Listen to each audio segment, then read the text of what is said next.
Good morning, everybody. If you're new to my YouTube channel, sometimes I record my articles when I have opportunity to help out those who may have bad eyesight or who have trouble reading or who just prefer to listen. Today's article is called Convictions Shape Communities. Over the last few years, I've undergone a radical transformation. Some would say it's for the best, while others would vehemently disagree. This transformation came through changing long-held convictions about God, the Bible, and the world around me. I need to say, though, that this transformation came through changing my convictions, not my opinions.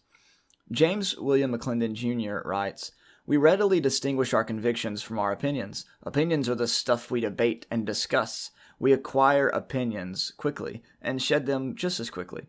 Convictions, on the other hand, are less readily expressed but more tenaciously held. My convictions are the gutsy beliefs that I live out, or in failing to live them out, I betray myself. We are our convictions," as one Dutch philosopher said. And convictions for thinking creatures are not mere blind persuasions, the beliefs we embody with some reason, guiding all our thought, shaping our lives. Consider this definition.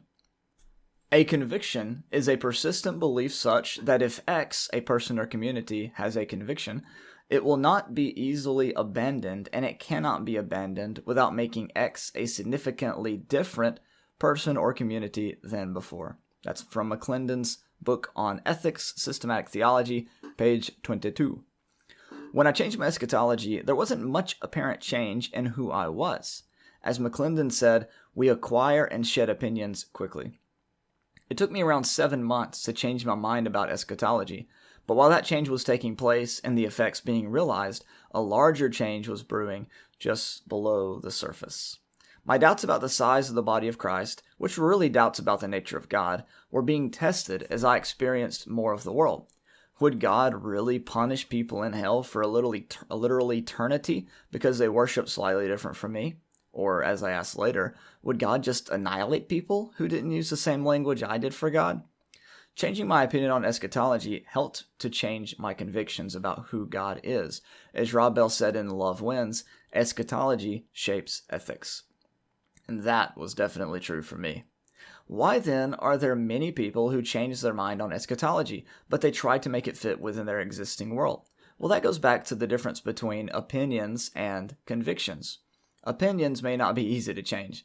It might take months or even years of testing, study, and contemplation.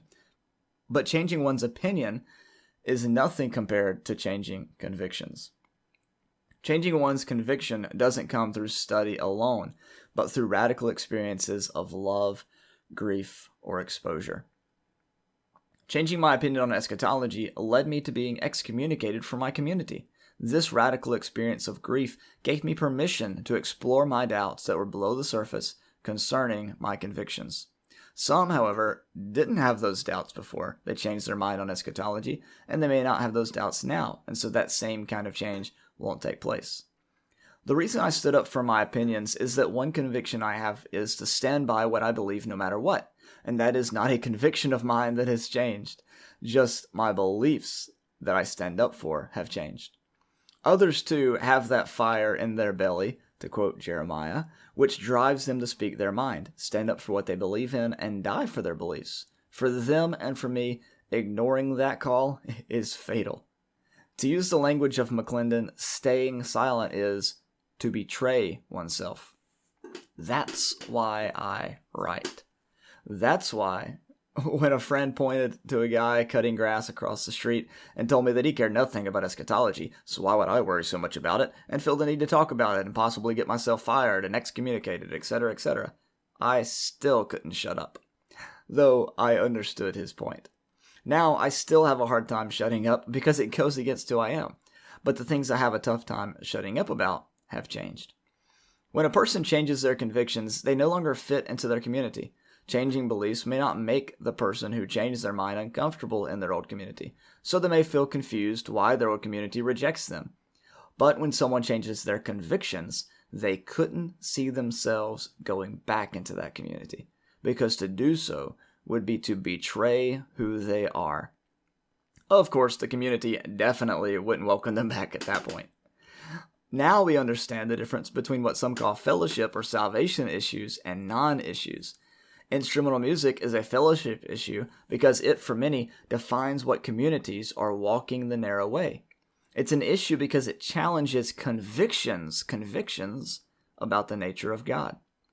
When a community changes their convictions, not just their opinions, transformation of community identity is inevitable. Sometimes who the community includes or excludes changes, while in other cases, the community may become disinterested in including or excluding others, which leads to people changing communities who haven't experienced the same transformation their original community has. Those who flock together because of similar opinions aren't really together just because of those opinions. They're together because their convictions have changed and have aligned. Sometimes those of similar opinion cannot seem to bond because unity is deeper than beliefs. It is in convictions. My biggest conviction that has changed is regarding the size of the family of God, which again is more about the nature of God. I'm fully convinced that God is not interested in the same games of who is in and who is out to the extent we are. It is my conviction that the children of God are those who love their neighbor and in doing so love God. The children of God are those whose faith works through love, Galatians 5:6. Changing my opinions so drastically and facing the consequences of that allowed me to change my convictions. And these changing convictions and others who don't share my opinions on eschatology are bringing about a new faith community, which is not new, to echo John, that is rooted in faith working through love. I hope you are as excited for this change as I am, and that we will welcome and encourage others who are on this journey of changing convictions.